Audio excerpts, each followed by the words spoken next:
అనుదినం దేవునితో.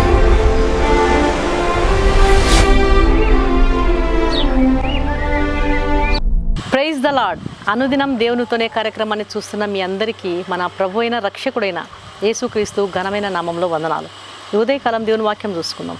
యెషయా గ్రంథం 61వ అధ్యాయం 4వ వచనం. చాలా కాలం నుండి పాడుగా ఉన్న స్థలములను వారు కట్టుదురు, పూర్వమున పాడైన స్థలములను కట్టుదురు, పాడైన పట్టణములను నూతనముగా స్థాపింతురు, తరతరముల నుండి శిథిలమై ఉన్న పురములను బాగు చేయుదురు. అనేక సంవత్సరాల క్రితం ఇంగ్లాండ్లోని ఒక బోధకుడు ఒక స్థలంలో గుడారం వేసుకుని ప్రతి రాత్రి సువార్తను ఆ స్థలంలో ప్రకటిస్తూ ఉన్నాడు. ఆ బోధకుని వాక్యం విని రక్షణ పొందిన వారిలో ఒక 12 సంవత్సరాల అబ్బాయి ఉన్నాడు. అబ్బాయి తల్లి మరణించింది, తండ్రి సారాయి దుకాణాన్ని నడిపేవాడు. ఈ కుర్రవాడు రక్షణ పొందిన తర్వాత తనతో కూటాలకు రమ్మని తన తండ్రిని ఎంతగానో బతిమిలాడేవాడు. కానీ ఆ త్రాగుబోతు తండ్రి అస్సలు వినేవాడు కాడు, పైగా కోప్పడేవాడు. తన తండ్రి రక్షించబడాలని ఆశించినటువంటి ఆ కుర్రవాడు ఎంతో భారంగా ప్రార్థిస్తూ, అలాగే బోధకునితో కూడా, అయ్యా నా తండ్రి కొరకు ప్రార్థించండి, అతను రక్షించబడాలని నేనెంతో కోరుతున్నాను అని వేడుకునేవాడు. శనివారం రాత్రి ఉపవాస ప్రార్థనలో ఈ కుర్రవాడి తండ్రి రక్షణ కొరకు విజ్ఞాపన చేస్తున్నారు. ఒక వ్యక్తి ఈ విషయాన్ని ఆ పిల్లవాని తండ్రికి వచ్చి చెప్పినాడు. సాయంత్రం ఇంటికి వచ్చినటువంటి కొడుకుతో, ఏరా నువ్వు క్రైస్తవునిగా జీవించాలంటే అది నీ ఇష్టం, కానీ నా కోసం ఎందుకు ప్రార్థన చేయిస్తున్నావు? నా పేరును అక్కడ వాడుకోవద్దు, పలకవద్దు అని హెచ్చరించినాడు. కానీ ఆ కుమారుని హృదయం తండ్రి కొరకు ఎంతో భారం కలిగి ఉంది. కాబట్టి ఆ రాత్రి కూడా తండ్రి కొరకు ప్రార్థించండి అయ్యా అని బోధకుని కోరి ఆ రాత్రంతా అతని తండ్రి కొరకు ప్రార్థన చేశారు. మళ్ళీ ఒక వ్యక్తి వచ్చి ఆ తండ్రితో, నీవు ముట్టబడి మారుమనసు పొందాలని ప్రార్థిస్తున్నారు అని చెప్పేసరికి ఆ అబ్బాయి తండ్రి ఆగ్రహవేశాలతో నిండి సాయంత్రం స్కూలు నుండి ఇంటికి వచ్చినటువంటి కొడుకు చొక్కా రక్తంతో తడిసిపోయేలా బాగా కొట్టి ఒక బకెట్ నీళ్లు అతని మీద పోసి కాలితో తన్ని తన సారా దుకాణానికి వెళ్ళిపోయాడు. ఆ చిన్నవాడు మోకాళ్ళ మీద పాక్కుంటూ మంచం మీద పడి తండ్రి కొరకు వెక్కి వెక్కి ఏడుస్తూ ప్రార్థిస్తున్నాడు. అక్కడ తండ్రిలో దేవుడు కార్యం చేయడం మొదలుపెట్టాడు.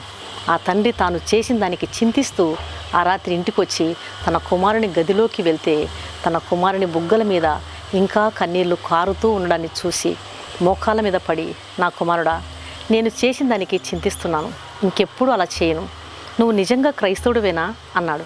అవును నాన్న, నేను క్రైస్తవుడును అన్నాడు. మరి నువ్వు నా కొరకు ప్రార్థించగలవా అన్నాడు ఆ తండ్రి.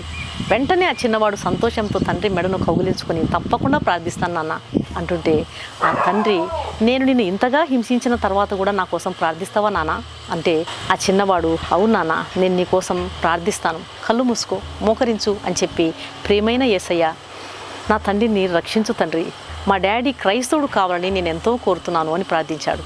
ఆ తండ్రి కన్నీళ్లతో కదిలిపోతూ, కుమారుడా, క్రైస్తవుడు అవడం ఎట్లో చెప్పు అని అడిగితే ఆ కొడుకు పశ్చాత్తాపాన్ని గురించి తన తండ్రికి వివరించాడు.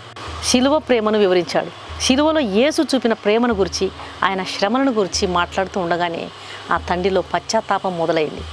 వెంటనే అతను తన పాపముల కొరకు పశ్చాత్తాపడుతూ, నేను నా పాపాలన్నీ ఒప్పుకుంటాను నా కుమారుడా, నేను నా హృదయమంతటితో క్రీస్తును విశ్వసిస్తున్నాను అని కన్నీటితో తన జీవితానంతా కూడా ఒప్పుకున్నాడు. నా హృదయమంతటితో క్రీస్తును విశ్వసిస్తున్నానని కన్నీటితో పశ్చాత్తాపడ్డాడు. మరుసటి ఉదయం తండ్రి తన శ్రేష్టమైన సూడు ధరించి, మీ బోధకుని దగ్గరికి నన్ను తీసుకెళ్తావా అని చెప్పి ఆ బోధకునితో తన సంగతులన్నీ చెప్పి క్రీస్తునందు తన విశ్వాసాన్ని ప్రకటించినాడు. ఆ తర్వాత తన సారాయి దుకాణంలోని ప్రతి మద్యపు సీసాను పగలగొట్టి దుకాణం అంతా కూడా క్లీన్ చేసి ఆ దుకాణం తాళాన్ని బోధకునికి ఇచ్చి, ఇప్పుడు ఇది మీది, మీకు ఇష్టమైన రీతిలో దీన్ని వినియోగించుకోండి అని చెప్పినాడు. అప్పటి నుండి ఆ సారాయి దుకాణం నేడు ఒక దేవుని మందిరంగా మారిపోయింది. సారాయి అమ్మేవాడిగా ఉన్నటువంటి ఆ తండ్రి మారుమనసు పొంది ఆ మందిరంలో దేవుని పనివాడిగా మారిపోయాడు. దేవుని బిడ్డలారా, పాడైన స్థలాలను, పాడైన జీవితాలను, పాడైన మందిరాలను బాగు చేసే దేవుడు మన దేవుడు. నీ జీవితాన్ని ఆయన చేతిలో పెట్టు. ఇదిగో ప్రభువా, ఇది మీది, మీకు ఇష్టమైన రీతిలో వినియోగించండి. పాడైన నా బ్రతుకును మీ పాదాల చెంత పెడుతున్నాను, నన్ను సరిచేసి వాడుకో తండ్రి అని నువ్వు హృదయమంతటితో ప్రార్థిస్తే ప్రభు తప్పకుండా నిన్ను బలంగా నిలబెడతాడు, తన మహిమ కొరకు వాడుకుంటాడు.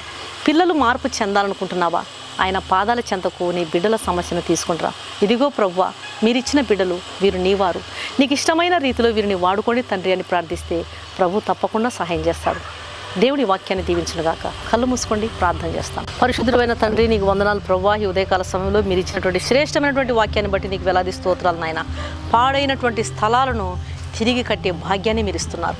మా జీవితాలు పాడైపోయిన జీవితాలను బాగు చేసేవాడు. పాడైపోయినటువంటి హృదయాలను, కుటుంబాలను, మనిషి హృదయమును, తలంపులను, ఆలోచనను, జీవితాలను అన్నీ కూడా నూతనముగా స్థాపించే దేవుడానికి స్తోత్రాలు నాయన.